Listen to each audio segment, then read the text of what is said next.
Praised be Jesus and Mary. Now and forever. St. Leo the Great is one of the greatest popes in the history of the Church. He lived in the 5th century, in the 400s, and in a time of great trial both for the Church as such and for the society in which the Church lived.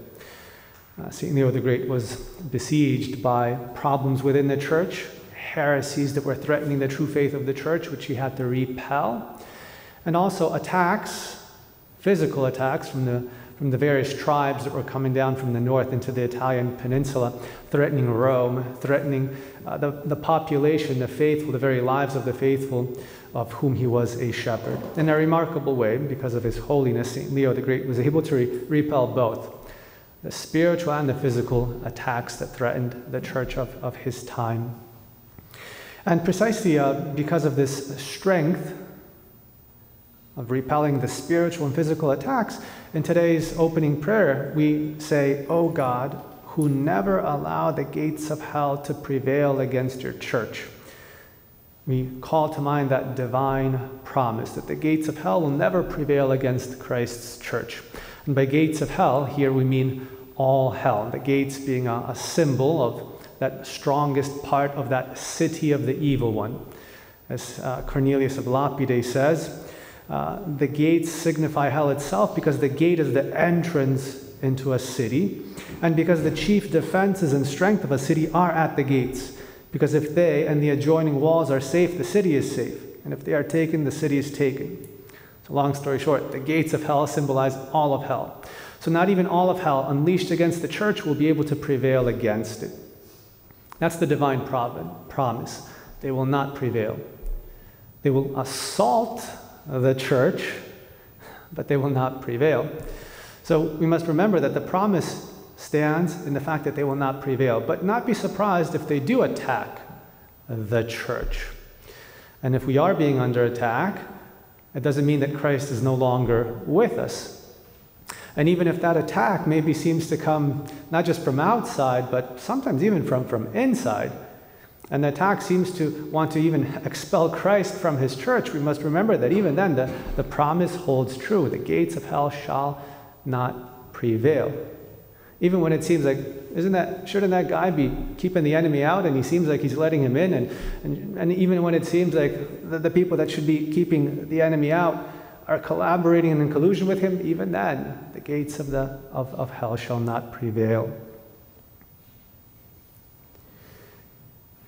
Now, again, my point here is that the gates of hell will wage war, and every moment we can say, every moment of the history of the Church is some sort of crisis. It's never perfect in the Church because we human beings make up the Church.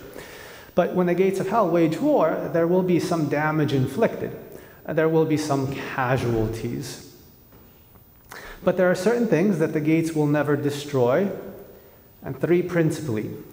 The gates of hell will never be able to destroy the visible hierarchical society which is the Church.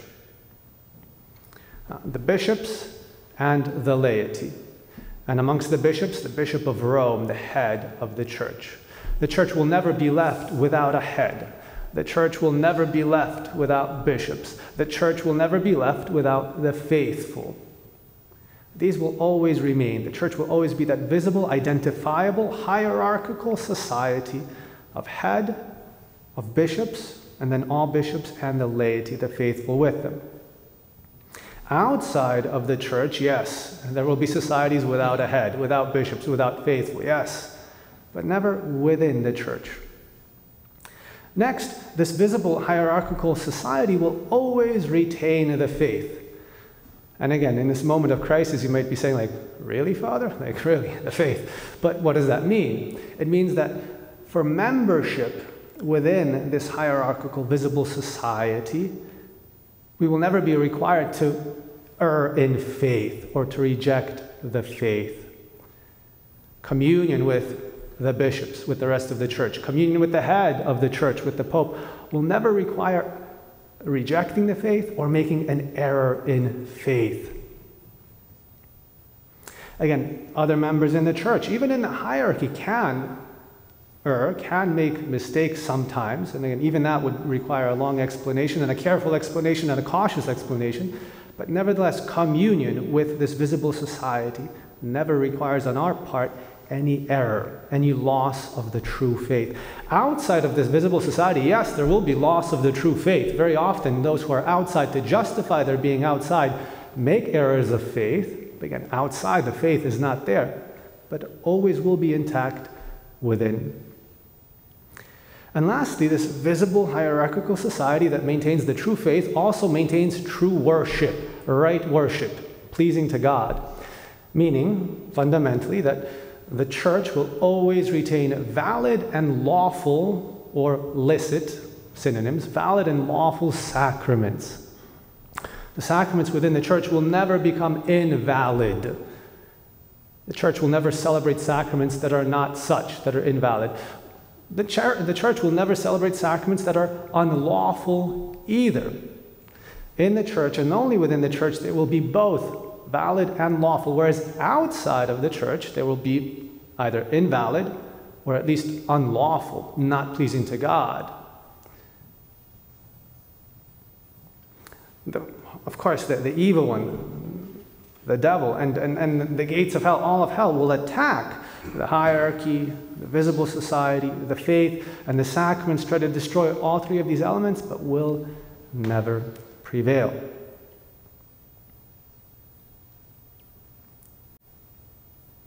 That's why our Lord reminds us, there will be those who will say to you, look, there he is, look, here he is.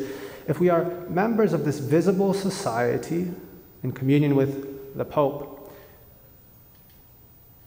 already shares in the true faith, worshippers of God with right worship, there is no need to go anywhere else.